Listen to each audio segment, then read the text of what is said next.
मी पत्रामध्ये आता पाहणार आहोत सकाळच्या महत्त्वाच्या 100 बातम्या अतिशय वेगवान स्वरूपात। सुरुवात करूया। उपमुख्यमंत्री एकनाथ शिंदे बिहारच्या दौऱ्यावर जाणार आहेत। 7 आणि 8 नोव्हेंबरला शिंदे बिहार दौऱ्यावर असून ते बिहार निवडणुकीसाठी एनडीए उमेदवारांच्या प्रचारासाठी सभा घेणार आहेत।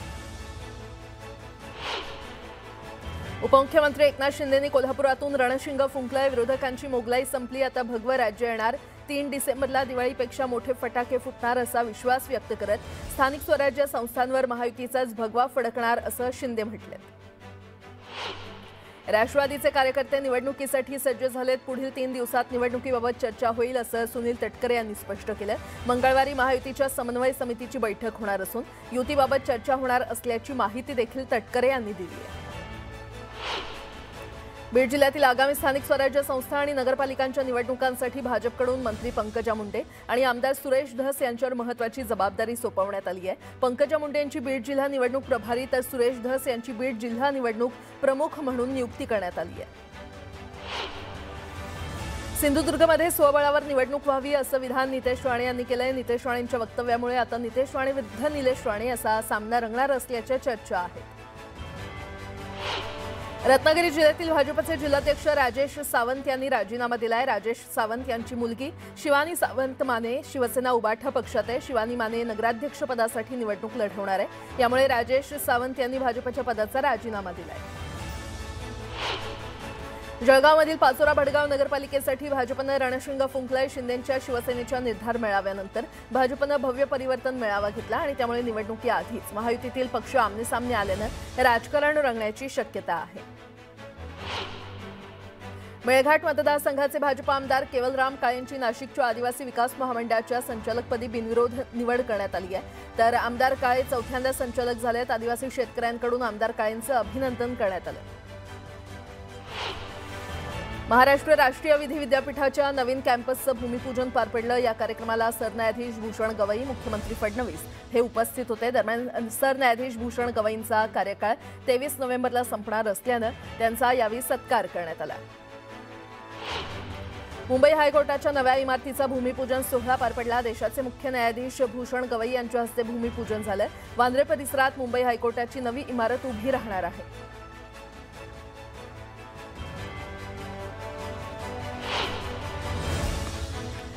सविस्तर बातमी पाहूयात। महाराष्ट्रात सध्या शेतकरी मोठ्या आर्थिक अडचणींचा सामना करतायत आणि त्यांना पीक विमा भरपाईमध्ये केवळ 2 ते 3 रुपये मिळत आहेत। तर दुसरीकडे नागपुरात होणाऱ्या हिवाळी अधिवेशनाच्या तयारीसाठी सरकारी यंत्रणा मंत्र्यांच्या बंगल्यांच्या दुरुस्तीवर कोट्यवधी रुपये खर्च करतायत। कृषी मंत्री दत्तात्रय भरणे यांच्या नागपूर येथील रवी भवनमधील बंगल्याच्या दुरुस्तीसाठी 1 कोटी रुपयांहून अधिक खर्च करण्यात येतोय। तर विधान परिषदेचे सभापती राम शिंदे यांच्या बंगल्यासाठी देखील 1.25 कोटींचा खर्च मंजूर करण्यात आलाय। त्यामुळे अवघ्या काही दिवसांच्या अधिवेशनासाठी कोट्यवधीची उधळपट्टी कशासाठी असा सवाल करण्यात येतोय।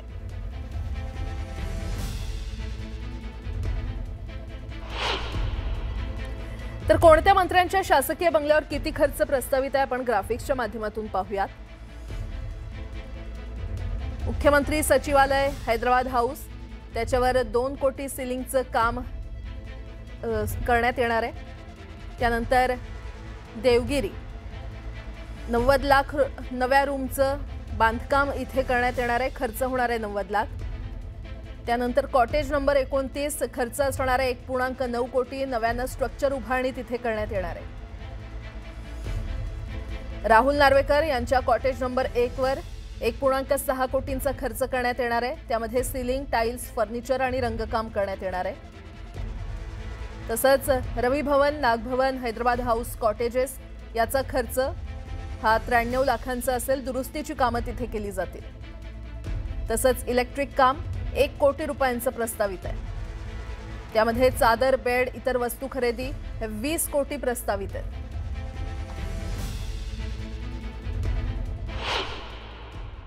नागपूरला 8 दिवसाचं अधिवेशन आहे आणि त्या अधिवेशनासाठी एका बंगल्यावर 1.5 कोटी रुपयाचा खर्च तिथे केला जात आहे।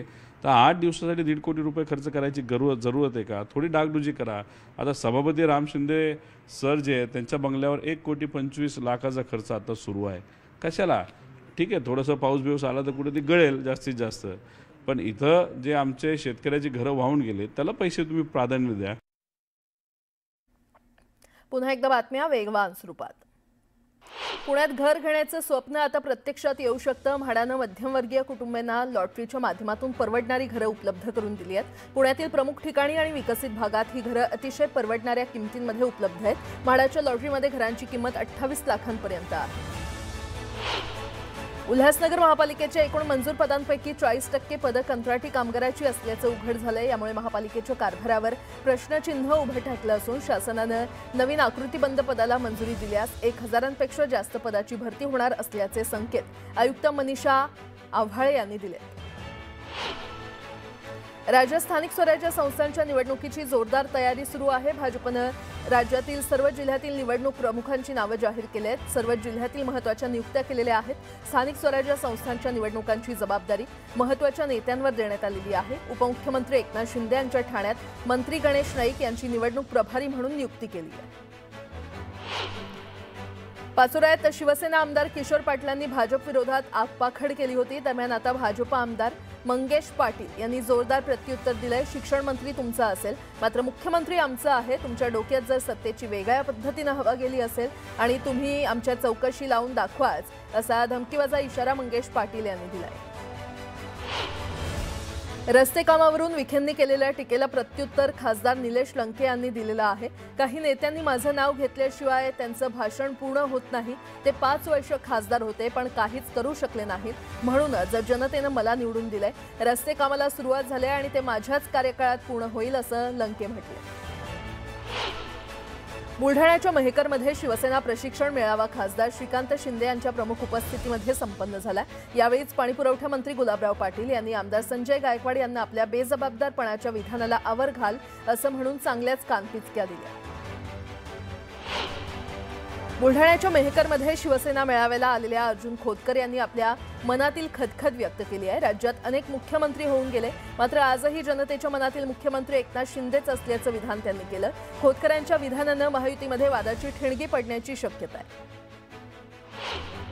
पालघर जिल्ह्यातील रामनगर गावातील डोंगराच्या कुशीमध्ये बांबूच्या वनात ऑक्सिजन पार्क आकार घेत आहे। ऑक्सिजन पार्कच्या माध्यमातून आरोग्यपूरक पर्यावरण आणि पर्यटन सहित ग्रामीण रोजगार निर्मितीचा सुरेख संगम साधला जाणार आहे। कोल्हापूरमध्ये त्रिपुरारी पौर्णिमेच्या पारंपरिक आणि धार्मिक उत्साहात नृसिंहवाडीतील श्री दत्त मंदिर परिसर हजारो दिव्यांच्या प्रकाशानं उजळून निघालं होतं। कृष्णा नदीच्या काठावर दरवर्षीप्रमाणे यंदा देखील दीपोत्सव मोठ्या उत्साहात साजरा करण्यात आला। मंदिर परिसरात दीप प्रज्वलनानं संपूर्ण दत्त मंदिर परिसर दिव्यांच्या सोनेरी प्रकाशानं न्हावून निघाला होता। सोलापूरमध्ये बुधवारी त्रिपुरारी पौर्णिमेनिमित्त अकलूज येथील अकलाई मंदिरात नागरिकांनी हजारो दिवे लावत मंदिर प्रकाशमान केलं होतं। संध्याकाळी हजारो भक्तांनी मंदिर आणि परिसरात आकर्षक दिव्यांची रोषणाई केल्यानं मंदिर परिसर उजळून गेलं होतं। मावळमधील लोहगाड या ऐतिहासिक दुर्गांच्या पायथ्याशी शिवस्मारकासमोर भव्य दीपोत्सव साजरा करण्यात आला। या दीपोत्सवात हजारो दिव्यांनी खरं तर परिसर उजळून निघाला होता। त्यानंतर भक्तिगीत, पारंपरिक ढोल ताशांचा गजर कार्यक्रमात त्यानं आणखी रंगत वाढवली।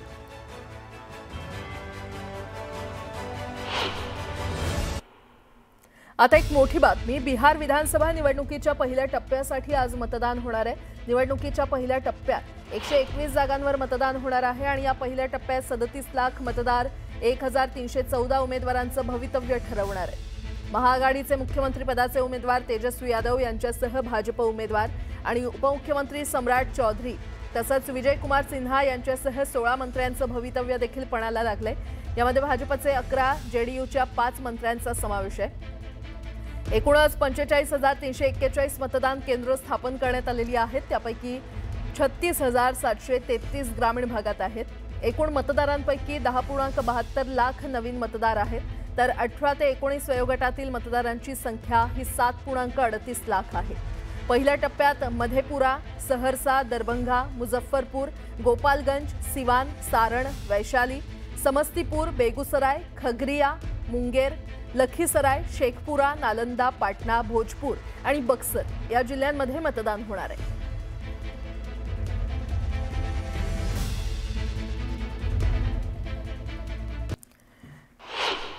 बारामतीच्या ज्ञानसागर गुरुकुल या शाळेच्या वतीनं अतिवृष्टीग्रस्त शेतकऱ्यांना मदत देण्यात आली आहे। मुख्यमंत्री सहायता निधीसाठी 5,21,000चा धनादेश मुख्यमंत्री देवेंद्र फडणवीसांकडे सुपूर्द करण्यात आला। मंत्री चंद्रकांत पाटलांनी उद्धव ठाकरेंवर टीका केली. तब्येतीचं कारण सांगून उद्धव ठाकरे मंत्रालयात देखील येत नव्हते.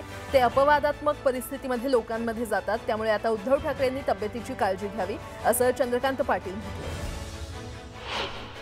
राज्यातील दुर्गम भागातही आता इंटरनेट सेवा पोहोचणार आहे. स्टारलिंक आणि सरकारच्या माहिती तंत्रज्ञान विभागाचा करार झालाय. मुख्यमंत्री फडणवीसांच्या उपस्थितीमध्ये हा सामंजस्य करार पार पडला. त्यामुळे आता उपग्रहाधारित इंटरनेट सेवा पोहोचवण्याचा मार्ग मोकळा झालाय. फलटणमधील डॉक्टर आत्महत्या प्रकरणी आरोपी गोपाळ बदनेला पोलीस उपनिरीक्षक पदावरून बडतर्फ करण्याचे आदेश पोलीस महासंचालकांनी दिलेत. आरोपी पीएसआय गोपाळ बदनेचं आधी निलंबन करण्यात आलं होतं, आता त्याला सेवेतून बडतर्फ करण्यात आलंय. गोपाळ बदनेला बडतर्फ करण्याचे आदेश दिल्यानंतर पीडित डॉक्टरच्या भावानं प्रतिक्रिया दिली आहे. ही न्यायाची पहिली पायरी आहे. इतर आरोपींवर देखील कारवाई व्हावी अशी मागणी महिला डॉक्टरच्या कुटुंबियांनी केली आहे. रत्नागिरी जिल्ह्यातील आंजर्ले समुद्र किनारी एका पर्यटकानं कार थेट समुद्रात नेली.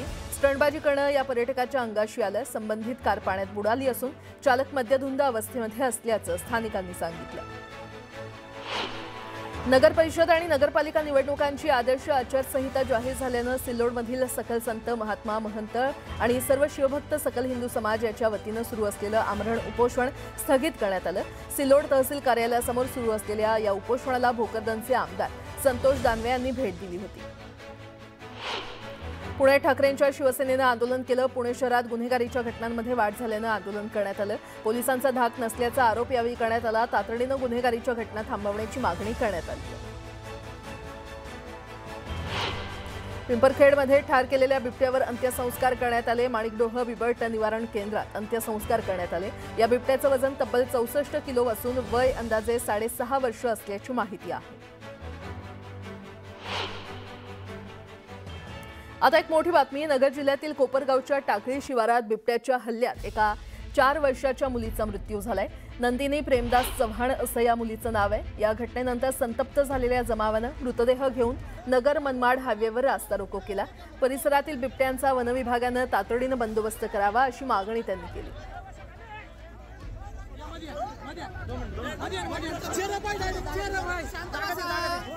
तिकडे फलटण प्रकरणातील आरोपी पीएसआय गोपाळ बदने याला पोलीस दलातून बडतर्फ करण्यात आलंय. फलटण महिला डॉक्टर आत्महत्या प्रकरणात राज्य सरकारनं ही मोठी कारवाई केली आहे. आरोपी पीएसआय गोपाळ बदनेचं आधी निलंबन करण्यात आलं होतं, आता त्याला सेवेतून बडतर्फ करण्यात आलंय. बदनेनं अधिकाऱ्यांचा गैरवापर केल्याचं समोर आल्यानं विशेष पोलीस महानिरीक्षक सुनील फुलारींनी हे आदेश काढलेत. दरम्यान गोपाळ बदनेवर बडतर्फची कारवाई ही न्यायाची पहिली पायरी असल्याची प्रतिक्रिया पीडित डॉक्टरच्या भावानं दिली आहे. भारतीय राज्यघटनेतील कलम 311 अन्वये आरोपी गोपाळ बदने यास शासकीय सेवेतून बडतर्फ केल्याचे समजले. हा एक न्यायाचा पहिला टप्पा असून संपादाला अजून न्याय मिळालेला नाही. ही कारवाई विशेष पोलीस महानिरीक्षक सुनील फुलारी सर यांनी केली आहे. मी त्यांना विनंती करतो की त्यासहितच इतर सर्व सहआरोपींनाही लवकरात लवकर सेवेतून बडतर्फ करावे. आणि काल रात्री मिळालेल्या माहितीनुसार महाड संघटनेचे अध्यक्ष व मुख्यमंत्री यांच्यात जी बैठक झाली त्यामध्ये मुख्यमंत्र्यांनी लवकरच न्यायालयीन समिती स्थापन करण्याचे आश्वासन दिले आहे. त्रिपुरारी पौर्णिमा अर्थात देव दिवाळी निमित्तानं नाशिकच्या रामकुंड परिसरामध्ये दीपदानासाठी मोठ्या संख्येनं भाविकांची गर्दी पाहायला मिळाली. देव दिवाळीच्या निमित्तानं गोदावरी घाट दिव्यांनी उजळून निघाला होता. त्रिपुरारी पौर्णिमेच्या शुभनिमित्तानं श्री क्षेत्र देहूनगरीमध्ये दीपोत्सवाच्या तेजानं शेकडो दिव्यांनी मंदिर परिसर प्रकाशमान झालं. तर मुख्य मंदिर परिसरात झालेल्या तुळशी विवाह सोहळ्याला भाविकांनी मोठ्या संख्येनं हजेरी लावली.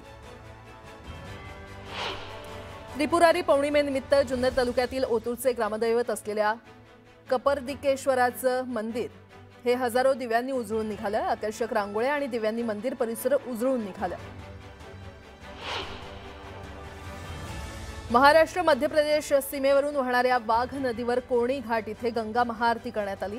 3000 दिव्यांनी कोर्णी घाट उजळून निघाला.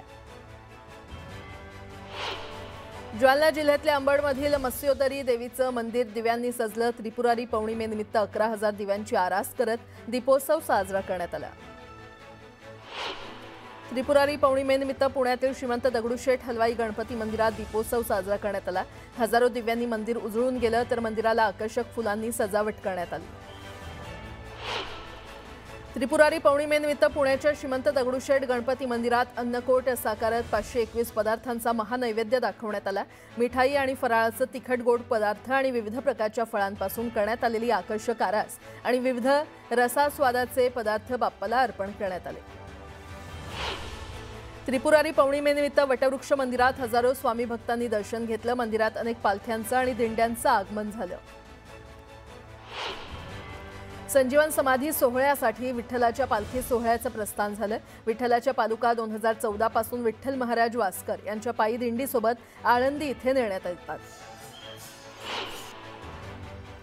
मुंबईतील पोलीस जिमखाना मैदानावर दिव्यांग क्रिकेटपटूंसाठी LIC चषक क्रिकेट स्पर्धेचं आयोजन करण्यात आलं। 16 राज्यांचा सहभाग असलेल्या या स्पर्धेचं उद्घाटन माजी क्रिकेटपटू करसन गावरे यांच्या हस्ते पार पडलं। सिल्लोडमध्ये सद्गुरू सुखरामजी महाराजांचा परम मोक्ष तिथी सत्संग महोत्सव मोठ्या उत्साहात संपन्न झाला।